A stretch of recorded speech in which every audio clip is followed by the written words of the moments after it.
Party కానీ దానికి సంబంధించిన నాయకులు మన చంద్రబాబు నాయుడుతో సహా అదేవిధంగా వారికి సంబంధించిన ఇక్కడ కూడా ఉండొచ్చు మీరు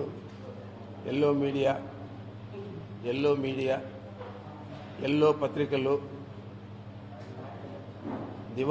దివాలా కోరుతనాన్ని ప్రదర్శిస్తూ ఉన్నాయి. ఎంత దివాలాగా మాట్లాడుతూ ఉన్నారంటే అది మనము మాటల్లో చెప్పలేనంత బాధ. ఒకవైపు పంచాయతీ ఎన్నికల్లో 80% పైన వైఎస్ఆర్ కాంగ్రెస్ పార్టీ గెలిచింది. ఇంకోవైపు రేపు 14వ తేదీ జరిగే మున్సిపల్ ఎన్నికల కౌంటింగ్లో 90% గెలుస్తాయి. అదేవిధంగా లోకల్ బాడీస్లో కూడా ఎంపీటీసీలు కానీ జెడ్పీటీసీలు కానీ దాంట్లో కూడా 90% గెలుస్తాయి. ఇవన్నీ చూసి ఓర్చుకోలేక ఏ విధంగా ఒక్కొక్కరు మాట్లాడుతున్నారు అంటే చాలా బాధ వేస్తుంది. మేము ఏదైనా మాట్లాడితే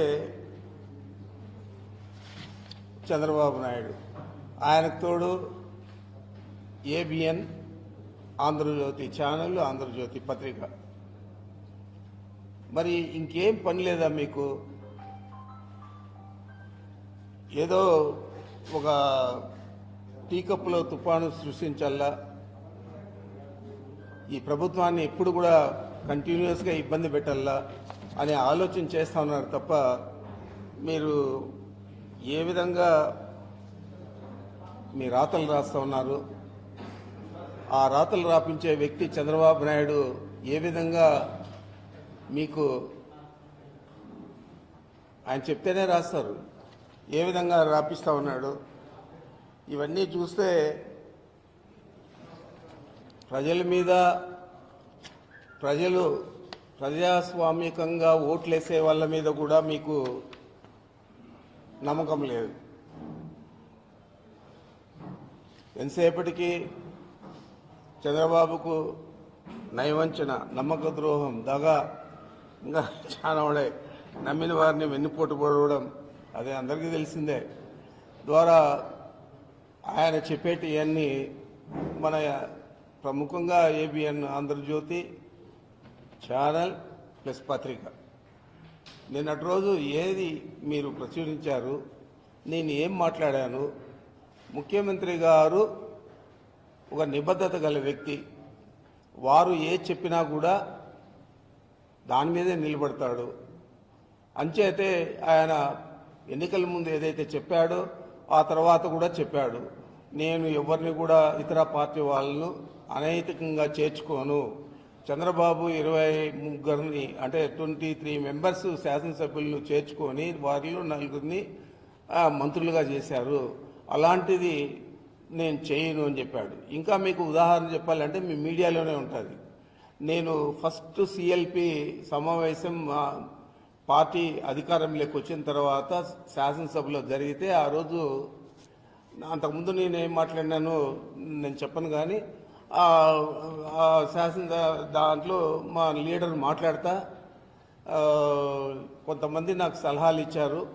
ఒక 6 మందిని 7 మందిని మనం చేర్చుకుంటే ప్రతిపక్ష హోదా కూడా ఉండదు చంద్రబాబు నాయుడికి అని చెప్తే నేను నవ్వుకుంటా ఉన్నాను, ఇట్లా పెట్టుకోండి. అదో రామచంద్ర నవ్వుతా ఉన్నాడు చూడు అన్నారు. అంటే ఆ రోజు నుంచి చెప్తా ఉన్నా నేను. నిన్న కూడా అదే చెప్పాను, మీరు చేసింది ప్రజాస్వామ్యము, మేము చేసింది ప్రజాస్వామ్యం కాదా? మేము ఎక్కడా మీ పార్టీ వాళ్లకు మేము చేర్చుకోవడం లేదు. రేపు మాకు మెజారిటీ వస్తే మున్సిపాలిటీల్లో కానీ జెడ్పీల్లో కానీ మండలాల్లో కానీ మేము ఫామ్ చేస్తాం తప్పితే మీ వారిని తీసుకొని అంత అనైతికంగా మేము చేయాల్సిన అవసరం లేదు. మీరు చేసేదన్నీ కుట్రలు, కుతంత్రాలు. చంద్రబాబుని గురించి చెప్పాలంటే ఈ జిల్లా వాసులు ఎక్కువగా చెప్పగలుగుతారు నాకంటే. నేను అసభ్యంగా మాట్లాడలేను కాబట్టి నేను చెప్పేది ఒక రకంగా తక్కువే ఉంటుంది.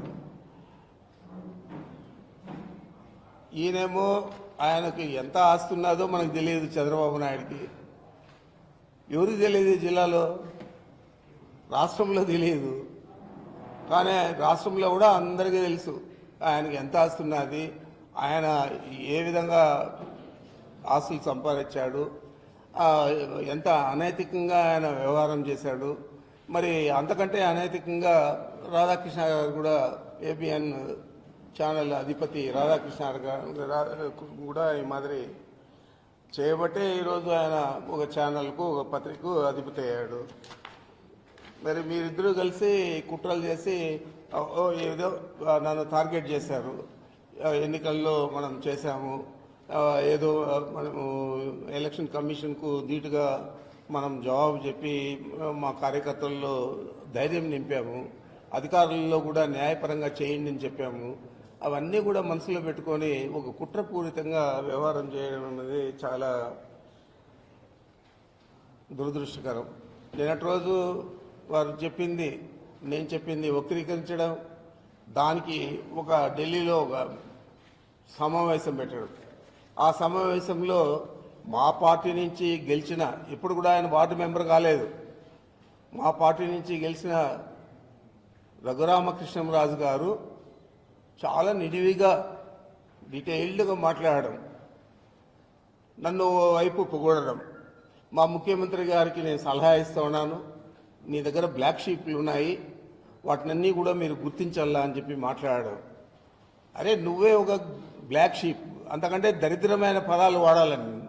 నువ్వు మా పార్టీలో గెలిచి సంవత్సరం తిరక్క ముందే నువ్వు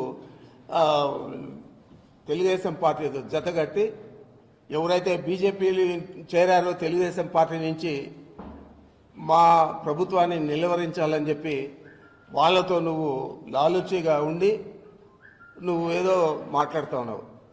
అసలు నీకు సిగ్గుంటే రాజీనామా చేసిండల్లా కదా. నువ్వు ఒక పార్టీలో గెలిచి ఇంకొక పార్టీకి మద్దతు ఇస్తూ ఈ పార్టీని క్రిటిసైజ్ చేస్తూ మా నాయకుడిని క్రిటిసైజ్ చేస్తూ ముఖ్యమంత్రిగా ఉన్న ఒక వ్యక్తిని క్రిటిసైజ్ చేస్తూ నువ్వు సిగ్గు లేకుండా ఈరోజు ఇలాంటి వ్యాఖ్యలని కూడా చేయడం అనేది చాలా నీచమైనది. నేను ఒకటే అడుగుతున్నాను, అయ్యా ప్రతి పార్లమెంట్ సభ్యుడు, ప్రతి శాసనసభ్యుడు లెజిస్లేటివ్ పార్టీ మీటింగ్ ఉంటే ఆ మీటింగ్కు అటెండ్ కావాల. నిన్ను ఆహ్వానిస్తూ ఉన్నాను, నువ్వు నిన్నంతా కూడా పొగిడావు. చంద్రబాబు నాయుడు మాట పక్కన పెట్టి, ఆంధ్రజ్యోతి మాట పక్కన పెట్టి నువ్వు మా పార్టీ మా ముఖ్యమంత్రి గారు నేను సలహా ఇస్తాను. ఇతనేది బోర్డు సలహా ఇచ్చేది ఆయనకే తెలుసు. మరి ఇవన్నీ చెప్పిన వ్యక్తివి మన పార్టీ లెజిస్లేటివ్ పార్టీకి మీటింగ్కు రా అని నేను అడుగుతున్నాను. అక్కడ పార్లమెంట్ సభ్యులేమో పాపం చాలా సజావుగా పార్లమెంట్ జరగల, మా పార్టీకి సంబంధించిన వాళ్ళందరూ కూడా రఘురామకృష్ణంరాజును ఏమీ మాట్లాడలేకుండా ఉండే పరిస్థితి అక్కడ పార్లమెంట్లో ఉంది, మేము చూస్తూ ఉన్నాం. కానీ నువ్వు లెజిస్లేటివ్ పార్టీ మీటింగ్కి రా, నువ్వు ఒకసారి లెజిస్లేటివ్ పార్టీ మీటింగ్ వచ్చి నువ్వేం చెప్తావు అది చెప్పు, ఆ తర్వాత పరిస్థితి ఏముంటుందో మళ్ళీ చూస్తానని కూడా నేను చెప్తా ఉన్నాను.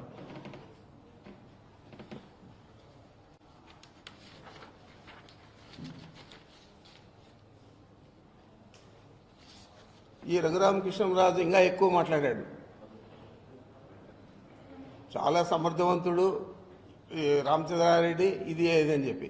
అంత సర్కాస్టిక్గా నువ్వు మాట్లాడాల్సిన అవసరం ఏముంది? నేను ఏ రోజైనా నీ పేరు మీడియాలో ఉచ్చరించానా? ఎవరు నిన్ను ప్రోద్బలం చేశారు మాట్లాడమని చెప్పి? చంద్రబాబు నాయుడా లేకపోతే ఏబిఎన్ ఆంధ్రజ్యోతి ఛానల్ అని అడుగుతున్నాను. వాళ్లకు నువ్వు బంట్రోతుగా పనిచేస్తూ ఈరోజు వైఎస్ఆర్ కాంగ్రెస్ పార్టీలో కొనసాగుతూ ఉన్నావు అంటే నువ్వు ఎంత నైతిక విలువలు లేని వ్యక్తివో ఒకసారి ఈ రాష్ట్ర ప్రజలందరికీ కూడా తెలియాలా. మాలాంటి వాళ్ళు చెప్తే కొంతమంది అయినా అది నిజమని అంటారు. యాక్చువల్గా ఆయన ఏదైతే వార్డు మెంబర్ కూడా కాకపోతే పార్లమెంట్ సభ్యుడయ్యాడు.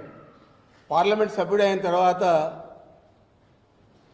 మొదటి రోజు నుంచే ఆయనకు ఏదో విధంగా వెళ్ళిపోవాలా పార్టీ వదిలే అని చెప్పి. మరి మా వాళ్ళందరూ కూడా పార్లమెంట్ సభ్యులు మీ స్పీకర్ గారికే ఇచ్చారు. అంతదాకా ఎందుకు వెయిట్ చేయాలా? నువ్వు సిగ్గు లేకుండా నువ్వు రిజైన్ చేయాలా?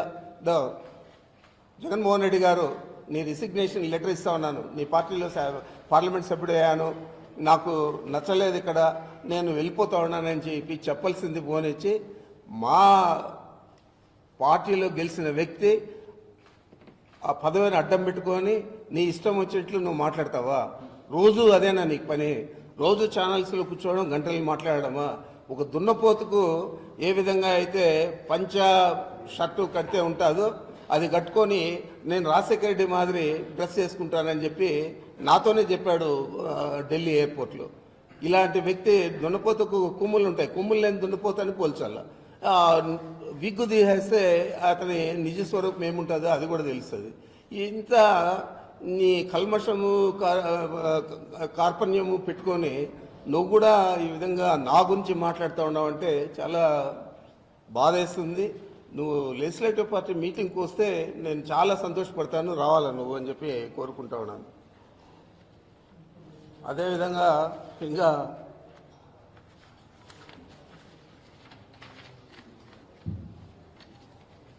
ఈరోజు ఆయన స్థాయి ఏ విధంగా ఉంది? రోజు చంద్రబాబు నాయుడు ఇచ్చే స్పీచ్లు, ఇచ్చే ఇంటర్వ్యూలు, వాటినన్నింటినీ కూడా వాళ్ళ ఛానల్స్లో వాళ్ళు అరేంజ్ చేస్తే ఆయన మాట్లాడే పరిస్థితి. ఏం మాట్లాడావు నిన్న? నువ్వంత గొప్ప వ్యక్తి, నువ్వు ఎప్పుడైనా వార్డు మెంబర్ అయ్యావా నా గురించి మాట్లాడడానికి? దయదలిచి ఇచ్చాడు మా ముఖ్యమంత్రి గారు, నువ్వు ఎంపీ అయిపోయావు. 2014 ఎన్నికల ముందు నువ్వు ఏ విధంగా మాట్లాడినావు మా పార్టీ గురించి, మా నాయకుడి గురించి? టికెట్ ఇకపోతే ఒక విధంగా, టికెట్ ఇచ్చిన తర్వాత గెలిచిన తర్వాత ఇంకో విధంగా. ఇవంతా కూడా చంద్రబాబు నాయుడు గారు రోజు కూడా నీకు లెసన్లు ఇచ్చి ఈ విధంగా మాట్లాడాలా, ఈ విధంగా మాట్లాడాలా అని ఒక సెకండరీగా నిన్ను తయారు చేశాడు. ఇది చాలా రాజకీయాల్లో ఇంత నీచంగా ఉండే పరిస్థితి ఎవరు కూడా ఉండరు. నీకు నిజంగా సిగ్గు జరము ఉంటే తక్షణమే పోయి స్పీకర్ దగ్గర రిజిగ్నేషన్ మళ్ళా గెలువు. తెలుగుదేశం పార్టీలో గెలువు, లేకపోతే ఇంకో పార్టీలో గెలువు, ఏ పార్టీలో గెలువు, మాకు ఇబ్బంది లేదు. గెలిస్తే నిన్ను ఒప్పుకుంటాం రాజకీయ నాయకుడు అని చెప్పి. వార్డు మెంబర్ కానోడు నువ్వు తీసుకొని పదవి తీసుకొని మమ్మల్ని తిట్టే పరిస్థితి నీకు వచ్చిందంటే నీ చరిత్ర అంతా అందరికీ తెలిసి రాష్ట్రంలో. ఎందుకని నిన్ను అరెస్ట్ చేశారు? బ్యాంకులను మోసం చేసావు 1000 కోట్ల పైన. ఇది నీ చరిత్ర. నీ క్యారెక్టర్ లేదు. ఫస్ట్ ఆఫ్ ఆల్ నీకు ఒక సిన్సియారిటీ లేదు.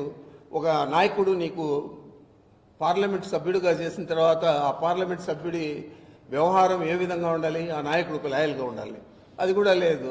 నువ్వు కూడా ఒక వ్యక్తిత్వం లేకుండా మాట్లాడడం అనేది చంద్రబాబు కంటే నువ్వు ఇంకా ఎక్కువ చదువుకుంటా ఉండవు. చంద్రబాబు దగ్గర క్లాస్ తీసుకొని, ఆయన గురువు, నువ్వు శిష్యుడు, మీ ఇద్దరికి ఆయన support. ABN Andhra channel Radhakrishna గారు.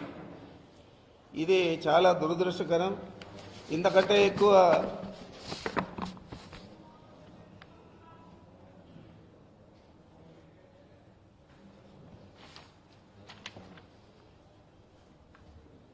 మొన్న మాట్లాడింది ఒక వ్యక్తి అయితే ముఖ్యమంత్రి గారిని ఆ రోజు కూడా నేను ఏం మాట్లాడానంటే, ఎవరైనా నీతి నియమాలు ఉండే వ్యక్తి జగన్మోహన్ రెడ్డి గారు.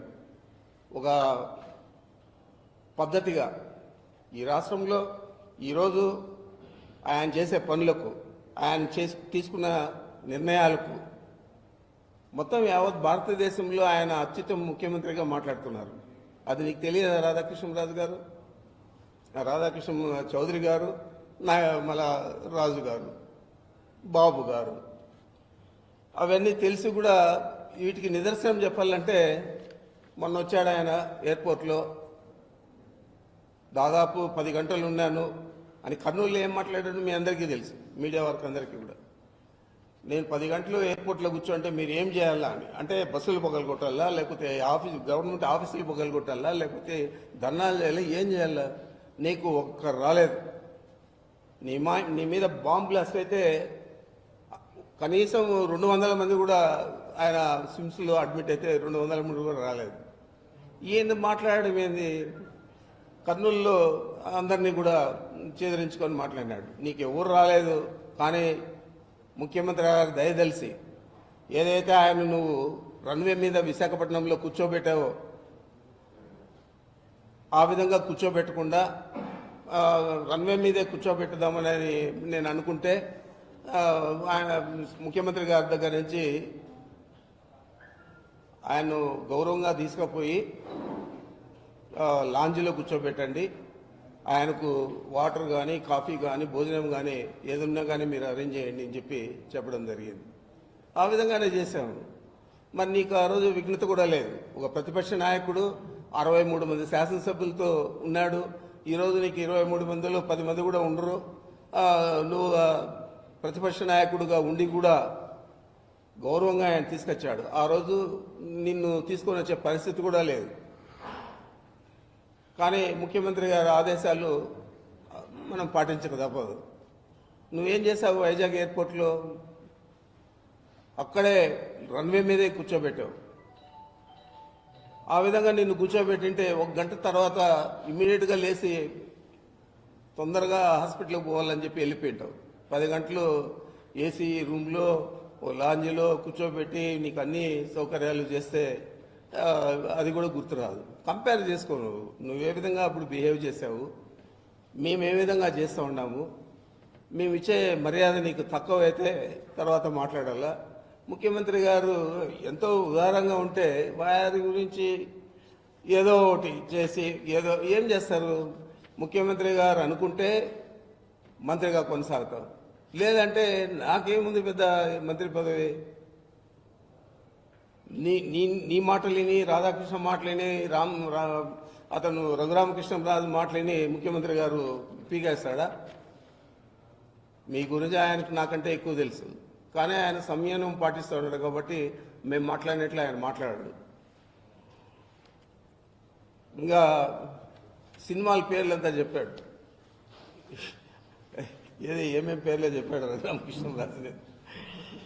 నేను చెప్తా ఉన్నా, అయ్యా నువ్వు చంద్రబాబు కంటే మోసగాడికి మోసగాడు. హిందీ సినిమాలో ఒకటి వచ్చింది నమ్మక్ హరాం. ఇట్లాంటివి చెప్పాలంటే నేను 1000 సినిమాలు చెప్తా నీ గురించి, చంద్రబాబు గురించి. నువ్వు ఇంత నమ్మక ద్రోహం చేసి వెళ్ళిపోయి నిన్ను ప్రేరేపించిన వ్యక్తులు మాకు తెలుసు. నువ్వెందుకు పార్టీ నుంచి వెళ్ళిపోయావు కూడా మాకు తెలుసు. కానీ ఈ విధమైన రాజకీయం చాలా రోజులు నడదు. ఒక ప్రజానాయకుడిగా ఉండాలంటే నీతి నియమాలు ఉండాలా. ఇంకా మీదటైనా రఘురామకృష్ణరాజు దుష్ప్రచారానికి బాధ్యుడు కావద్దు. చంద్రబాబుకు బంట్రోత్ పని చేయొద్దు. నువ్వు బంట్రోత్ పని చేస్తున్నావు. తాబేదారులు అన్నాడు మమ్మల్ని. ఇట్లా ఆయన చెప్పాడు నిన్న. ఇట్లంటారు ఇట్లంటారు, తాళం వేస్తాడు. ముఖ్యమంత్రికి తాళం వేస్తారు, రోజు కలుస్తారంట. 4 రెడ్లే కలుస్తారంట. ముఖ్యమంత్రి గారి గురించి నువ్వు మాట్లాడేదానికి నీకు ఎక్కడైనా కనీసం 0.01% అన్న అవకాశం ఉందా? వారు ఏ విధంగా చేస్తున్నారు? మైనార్టీలకు కానీ, బీసీలకు కానీ, ఎస్సీలకు కానీ, ఎస్టీలకు కానీ. మరి ఈరోజు ఎందుకు గాను అందరూ కూడా ఈ పరిపాలన బాగుందని చెప్పి మన సెక్రటేరియట్ల గురించి ఇతర రాష్ట్రాల నుంచి ఎంతమంది వచ్చి చూశారు? మరి ఇవన్నీ చెప్తే ఇది వేస్తారంట. మాకేం అవసరం? మా వయసుకు తగినట్లు మేము ఉంటాము. నీ మాదిరి నీచంగా ఏదో అదృష్టం వచ్చింది, జగన్మోహన్ రెడ్డి గారు దయదలిచారు, నువ్వు ఎంపీ అయిపోయావు, నీ ఇష్టం వచ్చినట్లు మాట్లాడుతూ ఉన్నావు అంటే ఎవరు కూడా ఊరుకో ఉండరు. ఏదైనా చెల్లితే మీ జిల్లాలో చెల్లుతుంది కానీ రాష్ట్రం మొత్తం మీద చెల్లదు. నువ్వు నిజంగా నేను ఆహ్వానిస్తా ఉన్నాను, నువ్వు తప్పకుండా రా సిఎల్పి మీటింగ్కు. ఎట్లా అసెంబ్లీ తొందరలో జరగబోతా ఉంది, అంతకుముందు సిఎల్పి మీటింగ్ పిలుస్తారు, నువ్వు తప్పకుండా రావాలి. మీ పార్లమెంట్ సభ్యులు సరిగా మేము నీతో వ్యవహారం చేయడం లేదు, కానీ నువ్వు అసెంబ్లీకి వస్తే మా శాసనసభ్యులు తప్పనిసరిగా నీతో బాగా వ్యవహారం చేస్తారు. తప్పకుండా నువ్వు నిజంగా మా పార్టీకి సంబంధించిన వాడు, నిజంగా మా సీఎంను పొగుడుతున్నాడు, మా మీద సర్కాస్టిక్గా మాట్లాడుతున్నాడు, మంచివాడు గొప్పవాడు అని చెప్పి. అది దూషణ అనేది తెలుసుకోనంత వయసు కాదు మాది. నువ్వు ఆ విధంగా మాట్లాడడం అనేది చాలా దురదృష్టకరం. నేను ఎప్పుడు నీ జోలికి రాలేదు. ఈరోజే ఫస్ట్ టైం నీ రఘురామకృష్ణరాజు పేరు చెప్తున్నాను. ఇంకా మీదట ఇంకొకసారి మళ్ళా నా గురించి మాట్లాడితే ఆ తర్వాత ఏం జరుగుతుందో కూడా నేను చెప్తాను. రామారావు గారు చెప్పారు, ఏం చెప్పారు? చనిపోయే ముందు చెప్పారు,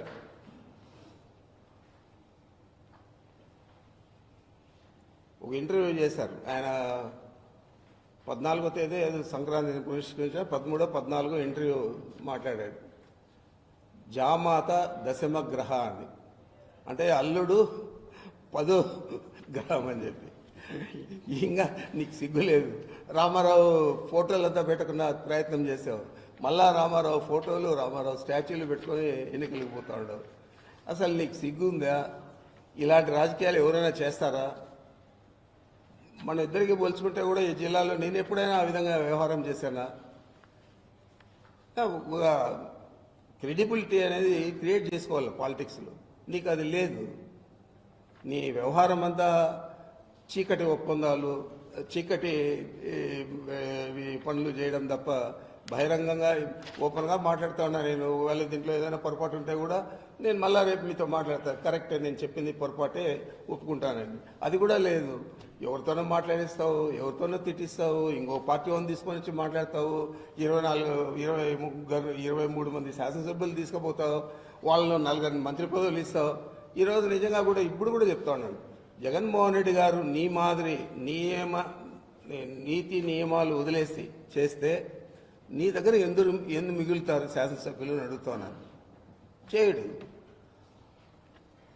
మేము చెప్తేనే ఫస్ట్ టైం గవర్నమెంట్ వచ్చినప్పుడు జరిగిన సిఎల్పి మీటింగ్లోనే వారు నా పేరే చెప్పేశారు. నీ చెప్పలే అనుకున్నాను. నవ్వుకుంటే గమ్మున వెనకాల కూర్చొని నవ్వుకొని ఉంటే ఆయన అదో రామచంద్ర నవ్వుతా ఉన్నాడు అని చెప్పి మాట్లాడాడు. మరి అలాంటి వ్యక్తి ఈరోజు కూడా ఆ నీతి నియమాలకు కట్టుబడి ఉన్నాడు. ఒక విలువలు కలిగిన రాజకీయం చేయాలని ఉన్నాడు. చెప్పిన మాట కాపాడుకోవాలని ఉన్నాడు. ఎందుకు చేయలేదు చెప్పండి? 1.5 సంవత్సరంలో 90% ఆయన ఎన్నికల హామీలన్నీ అమలు చేశాడు. నువ్వేం చేశావు చంద్రబాబు నాయుడు? 600 హామీలు, 100 పేజీల మేనిఫెస్టో, ఏదైనా పూర్తిగా అమలు చేసావా? రైతులను మోసం చేశావు, యువకులను మోసం చేశావు, ఓళ్ళ మీదంతా రాపించుకున్నావు. బాబు వస్తే జాబ్ వస్తుంది అని చెప్పి ఆ బాబు వచ్చాడు, జాబులు రాలేదు, ఉన్న జాబులు పోయినాయి కాంట్రాక్ట్ ఉద్యోగులకి. మన ముఖ్యమంత్రి గారు వచ్చారు, 3 నెలల్లోనే 4 లక్షల ఉద్యోగాలు ఇచ్చాం. అది కూడా నాకు సంబంధించిన శాఖలోనే. మరి నీకు ఆయనకు నక్కకు నాగలోకానికి ఉన్నంత వ్యత్యాసం ఉంది. నువ్వు ఇంక మీదటైనా ఇట్లా కుతంత్రాలతో రాజకీయాలు చేయొద్దు. ప్రజల దగ్గరకు పో, బాగా వ్యవహారం చేయి, ప్రజలందరినీ కూడా మెప్పించు. నేను ఆ మాదిరి చేస్తాను, ఈ మాదిరి చేస్తానప్పుడు ఈ ముఖ్యమంత్రి ఈ విధంగా చేస్తూ ఉన్నాడని చెప్పు. వాళ్ళు ఆదరిస్తే మాకేం ఇబ్బంది లేదు. ప్రజాస్వామ్యంలో ఎవరైనా కూడా ప్రజలు మెచ్చుకుంటే మళ్ళా తిరిగి అధికారంలోకి వస్తారు. మరి ఆ విధంగా చేయకుండా నేను మీడియాను అడ్డం పెట్టుకుంటాను, ఆ ఎల్లో పేపర్లు అడ్డం పెట్టుకుంటాను, దానికి సంబంధించిన కుట్రదారులందరినీ పెట్టుకుంటాను, ఇలాంటి రఘురామకృష్ణరాజు మాదిరి ఉండేవాళ్ళను, వాళ్ళ ద్వారా నేను వ్యవహారం చేస్తాను, వాళ్ళతోనే నేను మళ్ళా అధికారంలోకి వస్తానని నువ్వు కలలు కంటా ఉన్నావు అంటే నువ్వు సచ్చిందాకా నీకు అధికారం రాదు. నువ్వు ఏ విధంగా సస్తావో కూడా ఈ జామాత దశమగ్రహ అని ఏదైతే చెప్పాడో రామారావు గారు అది జరుగుతుంది తప్పకుండా అని చెప్పి తెలియజేస్తా ఉన్నాను. మొన్న మాట్లాడాడు, నాకేం సంబంధం, విజయవాడ కార్పొరేషన్ ఎలక్షన్లో నా పేరు తీయాలా, పొంగునూరు పూడంగి, అంతకుముందు పోటుగాడు, కొత్త పేర్లని నా మీద ప్రయోగం చేస్తూ ఉన్నాడు. నీకు యోగ్యత ఉంటే జిల్లాలో ఉండి అన్నీ గెలిపించుకో, నాకేం ఇబ్బంది. కుప్పంలోకి వెళ్ళలేదు, ఇంకెక్కడ గెలుస్తావు నువ్వు? ఏమీ లేదు. అక్కడ సిగ్గుందా? మీ క్యాపిటల్ అవసరం లేదా? మానం ఉందా? రోషం లేదా? ఇలాంటి పదాలు వాడితే ఇతర దేశాల్లో అయితే ఎన్నికల ప్రసంగాల్లో వాడితే అది ప్రొవొకేషన్ స్పీచ్ అని చెప్పి తప్పనిసరిగా అతన్ని డిస్క్వాలిఫై చేస్తారు, నువ్వు రాజకీయ నాయకుడిగా పనికిరావు అని చెప్పి. మరి ఆ విధంగా కూడా ఇక్కడ జగన్మోహన్ రెడ్డి గారు చేయరు. ఎందుకంటే ఆయన ఉదారమైన వ్యక్తి, ఉదాత్తత ప్రదర్శిస్తాడు. దాన్ని అలసుగా తీసుకొని ఈ విధంగా ఇతను మాట్లాడతాడు. మరి మనమేం చేయాలా? చంద్రబాబుకు ఒకటే చెప్తున్నాను, ఇప్పుడు కాదు ఎప్పుడైనా సరే నువ్వు ఏదైనా మాట్లాడాలంటే నేరుగా మాట్లాడు. ఆ రఘురామకృష్ణరాజు ఒక ఏజెంట్, ఇంకొకడు ఒక ఏజెంట్, ఇంకొకడు ఏజెంట్, ఇంకొక పేపర్ ఒక ఏజెంట్, ఇంకొక మీడియా ఒక ఏజెంట్, వీళ్ళు పెట్టుకొని ఎన్ని రోజులు నువ్వు రాజకీయం చేస్తావు? సొంతంగా నువ్వు ఏ రోజు కూడా పోటీ చేయలేదు. పోటీ చేయకుండా ఏదో ఒక పార్టీతో కలుపుకొని నువ్వు ఎన్నికల్లో పోటీ చేసావు. అదే మా నాయకుడు చెప్పాడు. కమ్యూనిస్టులు వచ్చి అడిగారు, ఇంకొకరు వచ్చారు, జనసేన వాళ్ళు అడిగారు, ఇప్పుడు చెప్తారు మేము అడగలేదు, మాకేం సంబంధం అని చెప్పి. అవన్నీ జరిగిన విషయాలన్నీ మీ మీడియాకు తెలుసు, ఈ రాష్ట్ర ప్రజలకు తెలుసు. ఏం చెప్పారు ఆ రోజు జగన్మోహన్ రెడ్డి గారు? ఇవన్నీ మన పార్టీలో ఉండే వాళ్ళు కూడా ఎక్కువ మంది ఆయన ప్రెజర్ చేస్తూ ఉంటే ఆయనే ప్రెస్లోకి వచ్చి నేను ఏ పార్టీతో కూడా పొట్టు పెట్టుకోను అన్నాడు.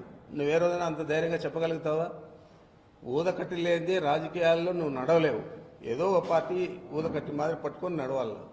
నువ్వు కూడా మా గురించి మాట్లాడేది చాలా దురదృష్టకరం.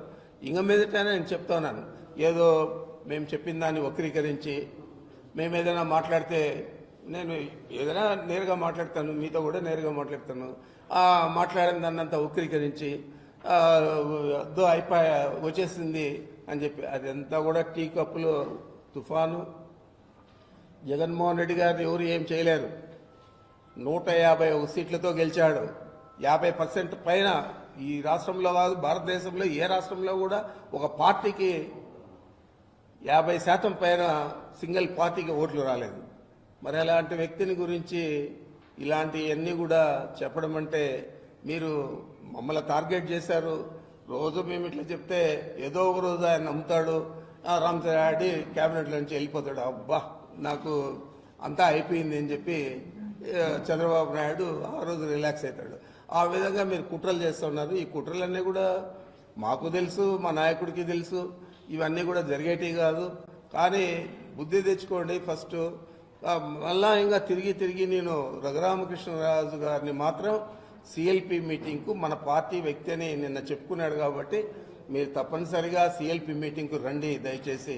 మిమ్మల్ని మనస్ఫూర్తిగా ఆహ్వానిస్తూ ఉన్నానని నేను తెలియజేస్తూ ఉన్నాను. Thank you. ఏమన్నాడో చెప్పండి, అడగండి. నీ ఫోన్ సరే నాదనుకుని ఇక్కడ ఏమన్నా అంటే